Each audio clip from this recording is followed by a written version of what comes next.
ক্ষমতার জোর কয়দিন? গায়ের জোরে যদি ক্ষমতায় থাকা যেত, ফেরাউনের ক্ষমতা যেত না। গায়ের জোরে যদি ক্ষমতায় থাকা যেত, নমরুদের ক্ষমতাও যেত না। ঠিক কিনা বলে? আমার বলার মধ্যে মানুষ ক্ষমতার বলে, টাকা পয়সার বলে, অনেকে এই ধরনের আনা রাব্বুকুমুল আলা এই ধরনের কথা বিভিন্ন যুগে বলেছে। কোরআন এটা সাক্ষী। ঠিক, টাকা পয়সার জোরে যদি দুনিয়াতে বেঁচে থাকা যেত, তাহলে কারুন বেচারা কি দোষ করেছে? কি ইন্না কারুনা কানা মিন কওমি মূসা, আল্লাহ কিভাবে কোরআনে বলেছে। এইভাবে সংঘাত যখন বাড়লো, এখন মূসা আলাইহিস সালামের উপরে জেনার তহমত আনলো। জেনার মূসা বড় বড় কথা বলে, দিন হলে ওয়াজ করে, আর রাত হলে সবজা বেশ্যা রাস্তা না যায়। সবজা বেশ্যা সেই যুগের সবচেয়ে বড় নাম করা বেশ্যা ছিল সবজা। তাফসীরে তার নাম সিন বা জা বলতে সবজা। তো সবজা রাস্তার কারণ গেছে, সবজা পয়সা দিমু কাম করবি। সবজাকে জমিদার সাহেব কি বললেন, আপনি তো আমার পার্মানেন্ট কাস্টমার, প্রায় রাত্রে আসেন, টাকা দিবেন কাম করব। কি করা লাগবে কইয়েন? তোকে 10 লক্ষ টাকা দেব, কালকে আমাদের ঈদের দিন, সেখানে বলি ইসরায়েলের সব লোক আসবে। মূসার একটা দোষ আছে, যেখানে মানুষ একত্র হয় সেখানে সেই ওয়াজ শুরু করে। ঠিক কিনা বলেন? নবীদের এটা দেখি একটা দোষ, যেখানে মানুষ দেখে সেখানে ইসলামের দাওয়াত দিয়ে ওয়াজ করে। মূসা নিশ্চয়ই আসবে, তোর এই 5 লাখ টাকা অ্যাডভান্স করলাম। 5 লাখ টাকা জীবনেও তো দেখে নাই। সবজা তো আকাশ থেকে পড়েছে। জমিদার সাহেব কি করা লাগবে বলেন? কালকে তুই একটু আগে যাইস, গিয়ে বাড়ি থাকবি। এই যে বিশাল প্যান্ডেল করেছি, বাড়ির দিক থেকে খুঁটি গনে গনে 13 নম্বর খুঁটি যেটা, এটার মধ্যে হেলান দিয়া স্টেজের দিকে মুখ করে বসবি। আমিও স্টেজে এসে এখানে বসবো, সব নেতৃবৃন্দ থাকবে। মুসে এসে যখন বক্তব্য শুরু করবে, বক্তব্য শুরু করার পর আমি তোকে এইভাবে একটা আঙ্গুল দেখাবো। আঙ্গুল দেখালে তুই স্প্রিং এর মতো লাফ দিয়ে উঠে বলবি, দেশের ভাইয়েরা আমার, এই মুসা ওয়াজ করে বড় বড় কথা কয়, কিন্তু আপনারা তো জানেন না সে আমার পার্মানেন্ট কাস্টমার। কালকে রাত্রে আমার আস্তানায় গিয়ে আমার সাথে জেনা করে এসেছে। বলেন নাউজুবিল্লাহ, বলেন নাউজুবিল্লাহ। সবজা, তুই যদি এই কামটুকু করতে পারিস, তোকে আগামীকাল কথা বলার পরে দেবো আরো 5 লাখ। কত? 10 লাখ। জমিদার সাহেব 100% কনফার্ম, আমি যাব, তবে টাকাটা নিয়ে আসেন। টাকার জন্যই সারা জীবন নিজের দেহ পরপুরুষকে বিলিয়ে দিয়েছি। টাকা দিলে সবজা পারে না এমন কাম নাই। দেখছেন কারবার? দেখা যায় সেও একেবারে শেয়ানা নয়, 6.5 আনা। সে এসে 13 নম্বর পিলারে হেলান দিয়ে বসলো, মানুষ ভরপুর, পুরা প্যান্ডেল, পুরা স্টেজ। কারণ এখান দিয়ে এসে মুসা ওয়াজ করতেছেন। মুসা বনি ইসরাইলদেরকে দ্বীনের দাওয়াত দিচ্ছেন, আনাইবুদুল্লাহ ওয়াস্তানিবুত তাগুত। এইভাবে তাওরাতের 12 টেস্টামেন্ট, 12টা ধারা, এগুলো পড়ে পড়ে বুঝাচ্ছেন। আর নবীদের চেহারার মধ্যে একটা জিনিস ছিল, যিনি যেই যুগের নবী তিনি সেই যুগের শ্রেষ্ঠ সুন্দর। যিনি যেই যুগের নবী তিনি সেই যুগের শ্রেষ্ঠ বীর। যিনি যেই যুগের নবী তিনি সেই যুগের শ্রেষ্ঠ দার্শনিক। যিনি যেই যুগের নবী তিনি সেই যুগের শ্রেষ্ঠ যুক্তিবিদ এবং তার্কিক।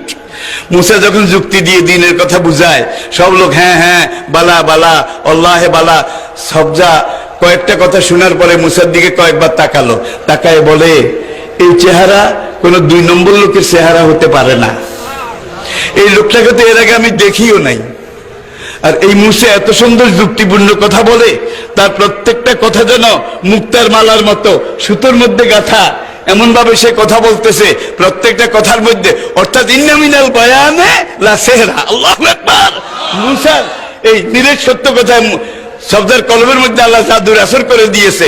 সবজা এখন শুনতে শুনতে শুনতে শুনতে অনর্গল অশ্রুর বন্যা নেমে এসেছে। আসল দিয়ে সাধু চোখ মোছে আর শুনে, কারুন জমিদার যদি সে আমার কাস্টমার নাও থাকে, থাকুক, কালকের 5 লাখ টাকা ফিরিয়ে যদি দিতে চায় তাও আমি ফিরাই দেবো, কিন্তু এমন লোকটার নামে এমন একটা ডাহা মিথ্যা কথা, এটা আমি বলতে পারবো না। দেখছেন, দেখছেন আল্লাহ পারে না কি পারে না? এই বেশ্যার মন আল্লাহ কিভাবে ভুলাই দিলেন, কিভাবে ভুলাই দিলেন। এখন বেশ্যা সেখানে বসে আসল মোছে, কারুন ওইখান দিয়ে যাইয়া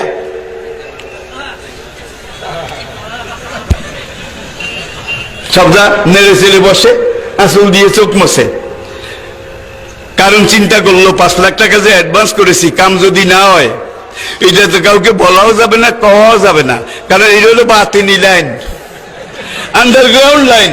ঘুষ দিলে কাজ হইলেও সই, না হইলেও সই, ঠিক কিনা বলেন? আমার 5 লাখ টাকাই তো চলে গেছে, পড়ার মুখী তো উঠে না। পিছন দিয়ে গিয়ে ভিড় ঠেলে ঠেলে জনতা যখন দেখলো কারণ জমিদার ঢুকতেছে, সবাই রাস্তা করে দিল।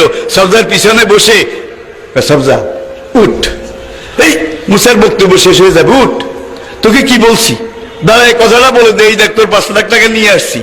সবজা রা শব্দ করে না, এখান দিয়ে গুতায় এইদিকে মড়ায়, এখান দিয়ে গুতায় এইদিকে মড়ায়, বাইং মাছের মতো। হ্যাঁ, নারী তো আসলে দুর্বল, ওর গোদানগুলোর খোসা কতক্ষণ সহ্য করবে? সহ্য করতে না পেরে এক পর্যায়ে উঠে দাঁড়াইছে। কারণ মনে মনে খুশি, যাক গুতার মধ্যে লক্ষ্মী লেগেছে, তা না হলে তো আমার 5 লাখ টাকাও মারা যেত। সবজা দাঁড়ায় বলে, ভাইরা আমার নাম সবজা বেশ্যা।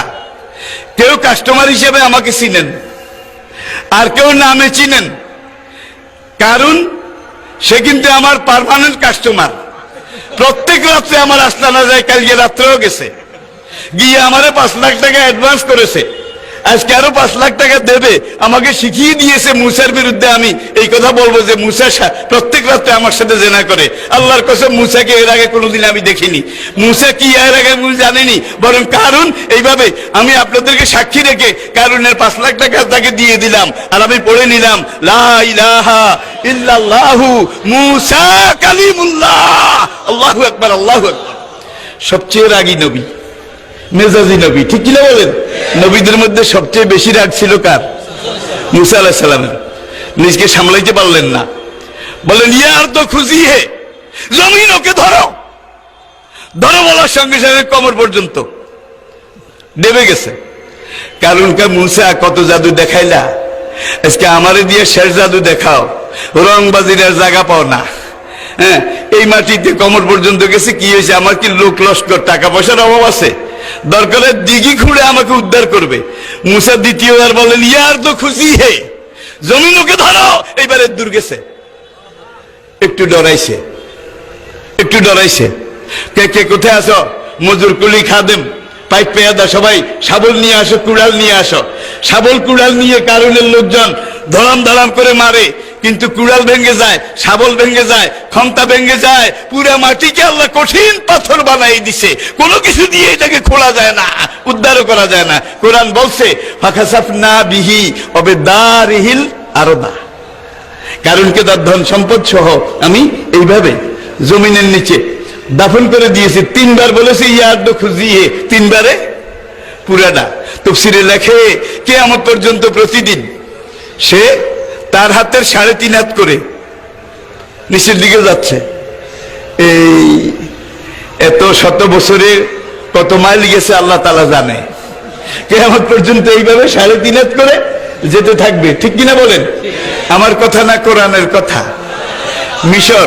মিশরের রাজধানী কায়রো শহর থেকে 80 কিলোমিটার দূরে কারুন হ্রদ, সেখানে আমিও গেছি। হাজার হাজার লক্ষ লক্ষ পর্যটক যায়।